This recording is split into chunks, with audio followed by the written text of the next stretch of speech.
Yes, munyemerere mfate aka kanya nongere mbashimire shiti bakunzi wacu mudukurikira kwibendera TV umunsi ku munsi, nizere ko aho muri hose mumerewe neza, ariko niba hari nabo bitari kugenda neza ano kwihangana. Turaza kubabwira ko imbaraga za gisirikare muri Repubulika Iharanira Demokarasi ya Kongo, iki gisirikare cyashyizwe ku mwanya wa 10 mu myanya ya mbere muri Afurika, ariko hakaba hakomeje kugenda hibazwa ikibazo kirebana no kuba intambara mu burasirazuba bw'iki gihugu itarangira, nyamara iki gisirikare kiza mu myanya myiza, akaba ari ibintu bikomeje kugenda abyibazwa. Nyuma kandi turarebera hamwe amakuru atandukanye aturuka mu baturage avuga ko M23 iri kwerekeza muri Goma, ndetse ikaba ikomeje kugenda izamura intsinzi. Hanyuma turaza kwerekeza kuri iyi ndege kuri uyu wa 21 Mutarama muri uyu mwaka 2025, indege ya kampanyi itwaye ya Kasai yakoze impanuka ikomeye. Turaza kurebera hamwe birimo kugenda abivugwa kuri iyi ndege. Hanyuma kandi turaza no kubabwira ko nyuma y'urugamba rukomeye hagati ya M23 ni ingabo za Repubulika Iharanira Demokarasi ya Kongo, umutwe wa M23 awongeye kwigarurira ibindi bice birimo Nyabibwe.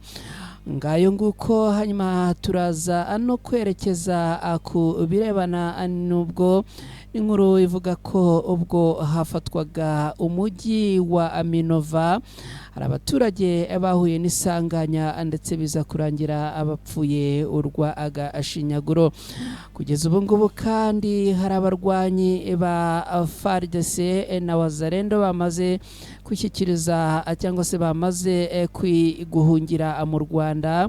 Ibi nabyo turaza kubirebera hamwe. Hanyuma kandi turaza gusoza turebera hamwe ibyo leta y'u Rwanda ikomeza kugenda ivuga, aho ivuga ko biteye agahinda kubona Repubulika Iharanira Demokarasi ya Kongo irwanya M23 irengagije ADF yamaze abaturage muri iki gihugu cya Repubulika Iharanira Demokarasi ya Kongo. Ngizi rero inkuru tugiye kugarukaho muri aka kanya ku Ibendera TV. Gusa mbere yo kuzinjiramo ku buryo burambuye, ni munyemerere mbanze mfate akanya gato yambashimira inshuti bakunzi bacu mwe mudukurikira umunsi ku munsi ku Ibendera TV, mwe mwakoze subscribe, mwarakoze cyane. Waba ufata umwanya waba muto cyangwa munini ugakurikira inkuru n'ibiganiro byo ku Ibendera TV, uri agaciro gakomeye kuri twe, turagushimira. Ariko turanashimira mwe mwakoze subscribe ku Ibendera TV, mwarakoze guhitamo neza. Turanibutsa ariko mwe mutarakora subscribe ku Ibendera TV kuyikora, kugira ngo mureke gukomeza gucikanwa n'inkuru tubagezaho hano ku Ibendera TV umunsi ku munsi. Gusoza turaza kubaha nimero mushobora kunyuraho niba mwifuza gutambutsa igitekerezo cyanyu ku Ibendera TV, uretse ko no kuri screen irimo utambukaho. Ubwo abadukurikira mushobora kuduha ibitekerezo mukoresheje iyo nimero irimo gutambuka kuri screen zanyu. Itwana Kreti Ntirushwa ani ku Ibendera TV, ikaze kuri imwese.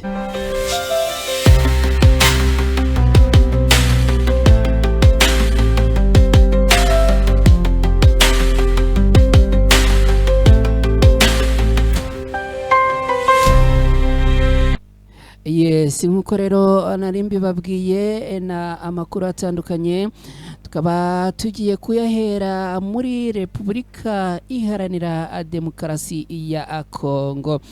Dukurikije ubushakashatsi bushya bwakozwe ku rwego rw'ibihugu ku bijyanye n'imbaraga za gisirikare muri uyu mwaka w'2025, ingabo za Repubulika Iharanira Demokarasi ya Kongo FARDC ziri ku mwanya wa 8 muri Afurika no ku mwanya wa 66 ku isi mu bihugu 145 byasuzumwe.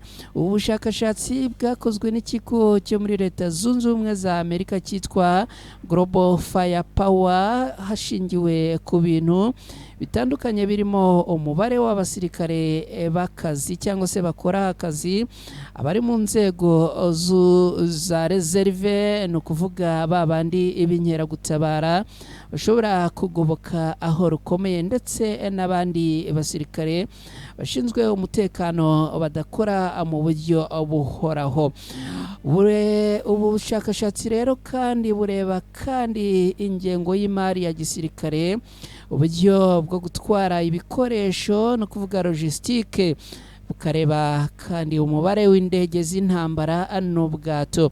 Muri ubu bushakashatsi kandi harebwa ingano y'ibikomoka kuri peteroli nka essence yifashishwa mu bikorwa bya gisirikare nko gutwara imodoka z'abasirikare, indege niba zifite karibira n'ibindi bitandukanye.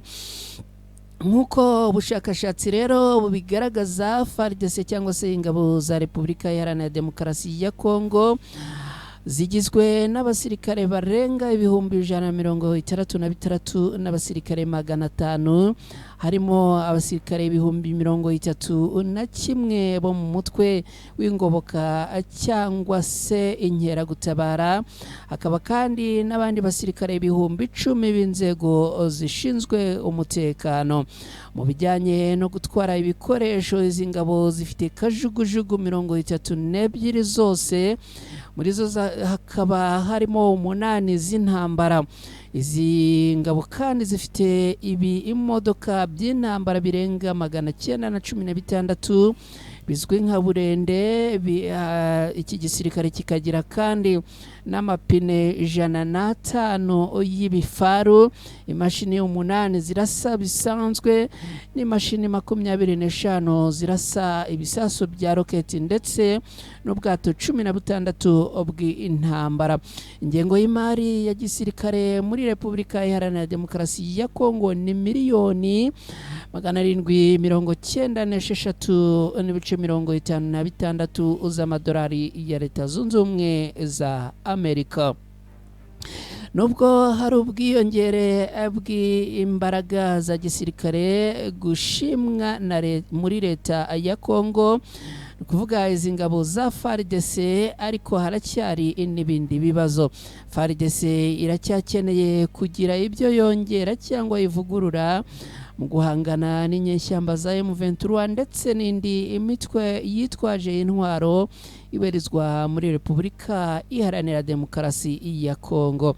Ibi biraterwa no kuba bugarijwe n'ibitero by'amasasu ya M23 imaze kwigarurira ibice bimwe na bimwe byo mu burasirazuba bwa Repubulika Iharanira Demokarasi ya Kongo. Uburasirazuba bwa Repubulika Iharanira Demokarasi ya Kongo burushaho kwibasirwa n'ubwiyongere bw'abaturage bahunga, bigatuma ikibazo ku baturage no ku mutekano gikomeza kuba kibi cyane. Iyi raporo igaragaza ko mu myaka ya 2024 na 2025 Misiri yakomeje kuba igihugu cya mbere muri Afurika mu bijyanye n'imbaraga za gisirikare, ikaba ku mwanya wa 19 ku rutonde rw'isi. Igihugu cya kabiri ni Algeria, ikaba ku mwanya wa 26 ku isi. Nigeria ikaza ku mwanya wa 3 muri Afurika y'Epfo ikaza ku mwanya wa 4, Ethiopia ikaza ku mwanya wa 5, Angola ikaza ku mwanya wa 6, Maroc ikaza ku mwanya wa 7, Sudani ikaza ku mwanya wa 9, ndetse Libya igasoza uru rutonde rw'ibihugu 10 bya mbere muri Afurika.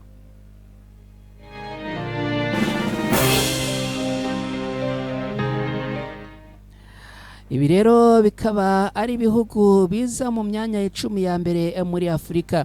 Ku rwego rw'isi, Leta Zunze Ubumwe za Amerika ziracyari ku mwanya wa mbere mu mbaraga za gisirikare, aho ingabo zabo zifite ingengo y'imari ingana na miliyari 895 z'amadolari ya Leta Zunze Ubumwe za Amerika. Uburusiya bukaza ku mwanya wa 2 n'ingengo y'imari ya miliyari 126, mu gihe Ubushinwa buri ku mwanya wa gatatu n'ingengo y'imari ya miliyari 267 z'amadolari ya Leta Zunze Ubumwe za Amerika. Ubuhinde buri ku mwanya wa kane n'ingengo y'imari ya miliyari 75, bugakurikirwa na Korea y'Epfo iri ku mwanya wa gatanu n'ingengo y'imari ya miliyari 46.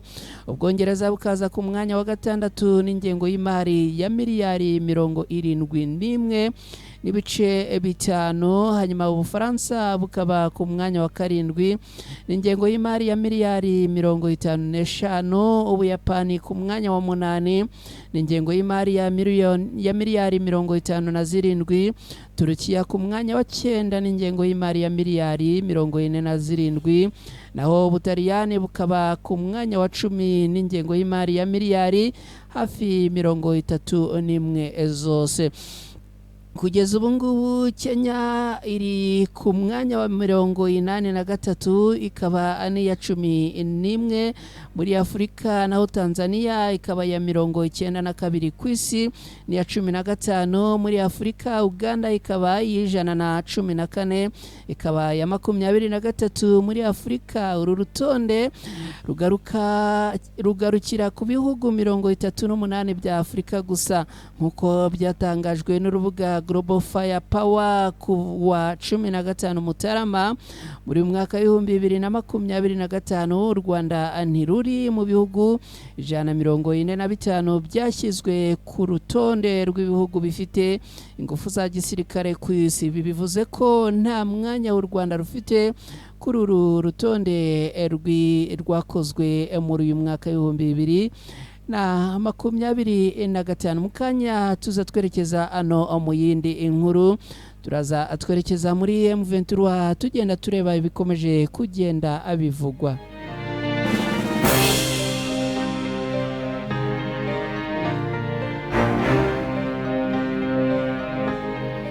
Twakomeje rero n'aya makuru turimo kugenda atubagezaho. Amakuru atandukanye aturuka mu baturage avuga ko umutwe wa M23 uri kwerekeza muri Goma.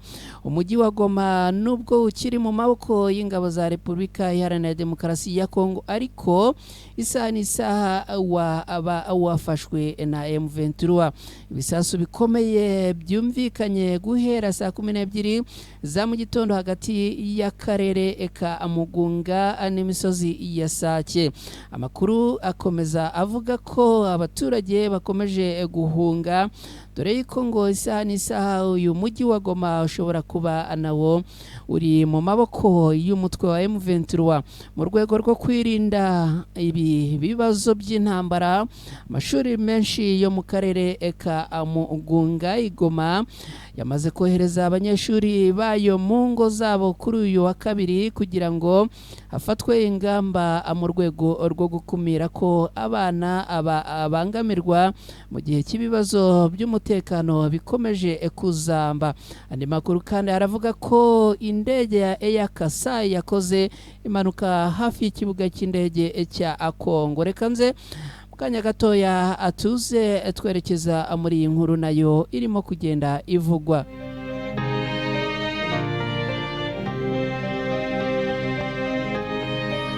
Ni inkuru yakomeje kugenda ivugwa mu gitondo cyo kuri uyu wa gatatu tariki 22 Mutarama muri uyu mwaka 2025, aho indege ya kampani yitwa Air Kasai yakoze impanuka ikomeye ubwo yageragezaga kugwa ku kibuga cy'indege cya Kongoro mu ntara ya Tanganyika muri Repubulika Iharanira Demokarasi ya Kongo. Nkuko abaraho babivuga, indege ngo yari itwaye umutwaro w'itabi yavaga Igoma yerekeza igenda igana mu ishyamba ryo hafi aho, igice kimwe cyayo kiza gufatwa n'inkongi y'umuriro. Nkuko byemejwe n'umuyobozi w'akarere ka Kongoro wasuye ahabereye impanuka, ngo nta muntu n'umwe wabashije kuburira ubuzima muri iyi mpanuka. Iri sanganya ryatumye benshi bibaza ku mutekano w'ibikorwa remezo by'indege muri aka gace ukomeje kugenda ugana hatari heza. mu minsi ishize nabwo indege ya kampani yitwa CAA yavaga i Goma yagerageje kugwa inshuro zisaga 5 zose ku kibuga cy'indege cya Karemi, ariko birangira yerekeje i Lubumbashi. Bivugwa ko ngo ibi byatewe n'ibibazo bya tekinike by'iyo ndege. Abatari bakeya rero bakaba bakomeje kugenda bibaza aho byerekeza mu gihe ibi bibazo by'indege bikomeje kugenda biba byinshi. Mwabibonye ko twamaze kwerekeza mu yindi nkuru.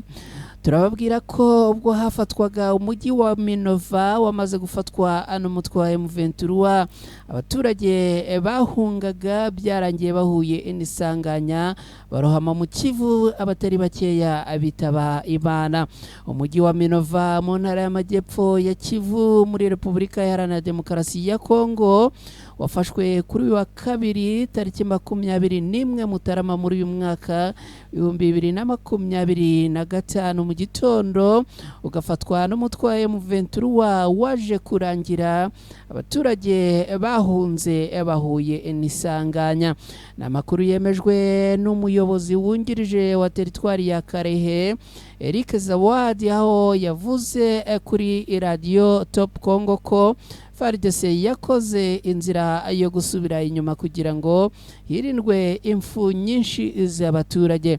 Mu gihe abaturage bahungaga iyi mirwano, ubwato buto bwari butwaye abantu benshi bwibasiwe n'imvura nyinshi bwibira mu kiyaga cya Kivu, bituma habaho impfu nyinshi n'abantu benshi baburirwa irengero kugeza ubu ngubu. Impanuka yabereye hafi y'agace ka Kirwa, umubare nyakuri w'abari muri ubwo bwato ukaba utaramenyekana. Societe civile ya Minova ivuga ko ibikorwa byo gutabara byo bikomeje. Mu itangazo Societe civile yo mu majyaruguru ya Kivu yashyize hanze, yasabye Perezida wa Repubulika Iharanira Demokarasi ya Kongo Felix Tshisekedi kohereza Minisitiri w'Ingabo hamwe n'umuyobozi mukuru w'ingabo z'igihugu bafite ibikoresho bihagije kugira ngo bongere imbaraga mu ngabo ziri ku rugamba. Yanasabye kandi ko abasirikare bose batererana ingabo ku rugamba bashyikirizwa ubutabera, ndetse n'abasirikare bakuru, no kuvuga abafande bayoboye ingabo bagakurikirana imyitwarire y'abasirikare ku rugamba. Ku rundi ruhande, ubuyobozi bw'ingabo za FARDC mu majyaruguru no mu majyepfo ya Kivu bwahamagariye abaturage muri ako gace kwihangana bagakomeza kugirira icyizere ingabo zabo. Ibi biravugwa mu gihe umutwe wa M23 yo utakaje M23 yo ikataje mu guhanda muri gahunda yo kwigarurira ibice bitandukanye. Reka nze mu kanya nanone twerekeze mu makuru akomeje kugenda avugwa, tukaba nanone tugarutse mu mutwe wa M23. Kugeza ubu rero uyu mutwe wa M23 ukaba ukataje mu kwigarurira cyangwa se mu gufata ibice bitandukanye, dore ko uyu mutwe ubu ngubu wamaze nanone kongera kugira ibindi bice ufata. Imirwano yakomeje gukomera muri teritwari ya Karehe.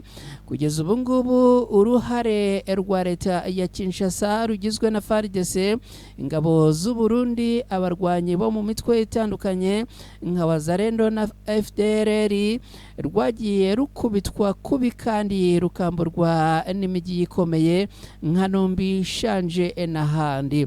Nyamara kandi no muri iki gitondo uyu mutwe wa M23 wigaruriye indi mijyi irimo centre ya lokalite ya Nyabibwe n'utundi duce duherereye muri ibyo bice. Gufata aka gace ka Nyabibwe na Minova birimo bizafasha uyu mutwe wa M23 guhangana n'ibitero bikomeye by'ingabo z'u Burundi zimaze iminsi zihanganye n'uyu mutwe mu mirwano ikomeye. Ngayo nguko. Hanyuma rero hari abarwanyi ba FARDC bamaze kwishyikiriza leta y'u Rwanda.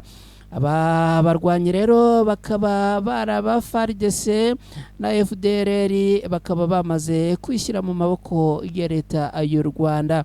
Ubuhamya bw'aba bamaze gutoroka bakishyikiriza u Rwanda buvuga ko iyo babaga bagiye kurwana General Justin yabahaga amabwiriza yuko bagombaga kwitwara ku rugamba, akabaha amasasu, ufata machine gun RPG cyangwa mortier akayifata, ubundi bakambarira urugamba. FARDC ngo niyo yabibahaga bakajya ku rugamba, ikababwira ko bazatera u Rwanda. Ku rugamba ngo basangagayo FARDC, FDLR n'abandi. Iyo ngo bageraga ku rugamba bose ngo barabavangaga, abo muri FARDC na Wazalendo ndetse na FDLR bakivanga n'imitwe itandukanye, hanyuma ubundi bakafatanyiriza hamwe kurwanya umutwe wa M23. Mu kanya gato ndaje twerekeze mu byo leta y'u Rwanda yamaze kugenda ivugwa ku ntambara zikomeje kandi kugenda zibera muri Repubulika Iharanira Demokarasi ya Kongo.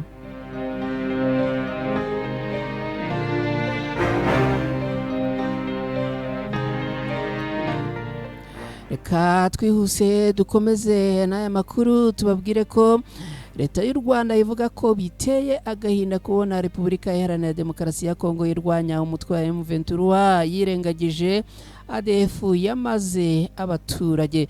Minisitiri w'Ububanyi n'Amahanga w'u Rwanda Olivier Nduhungirehe yagaragaje ko biteye agahinda kubona Repubulika Iharanira Demokarasi ya Kongo RDC yirengagiza ibyo guhangana n'imitwe y'iterabwoba nka ADF imaze kwica abaturage bayo benshi, ahubwo igashyira imbaraga mu kurwanya M23 irajwe ishinga no kurengera abaturage b'iki gihugu bahora bicwa umunsi ku wundi.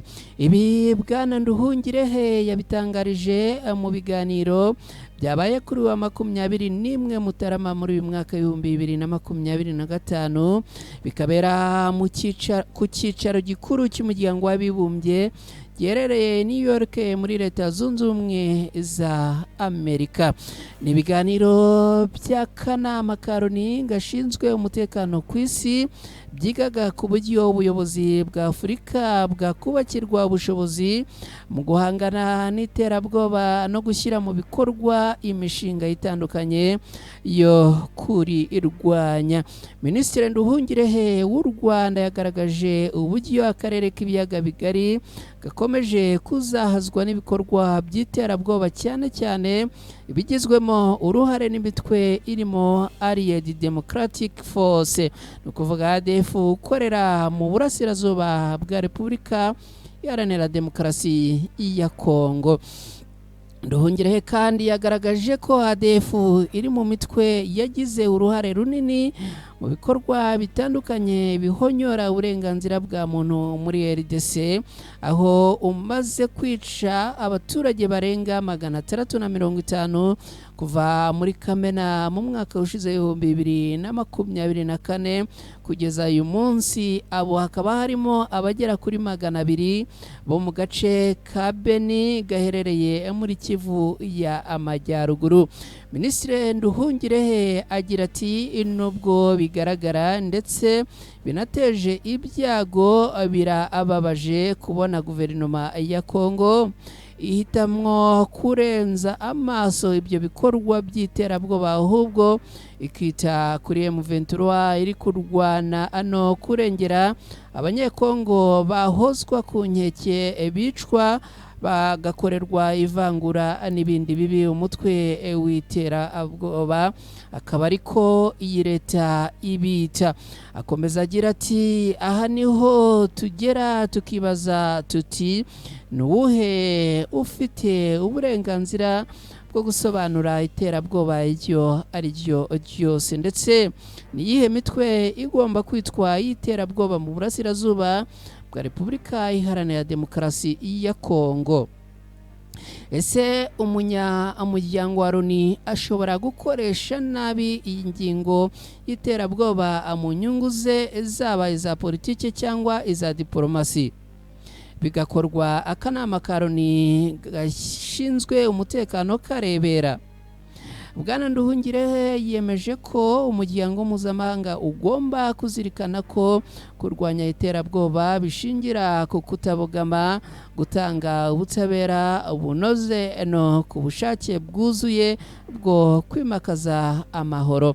Minisitiri Nduhungirehe asoza avuga ko ingorane Afurika iri guhura nazo zikomeye ndetse zikaba ziri mu buryo butandukanye, aho imitwe y'iterabwoba ifatirana ubuyobozi budashinga, abaturage bari mu bukene, ubusumbane ndetse n'amakimbirane adakemurwa, ikagura ibikorwa byayo. Ndaje rero mu kanya tugane ku musozo w'izi nkuru twagarukagaho.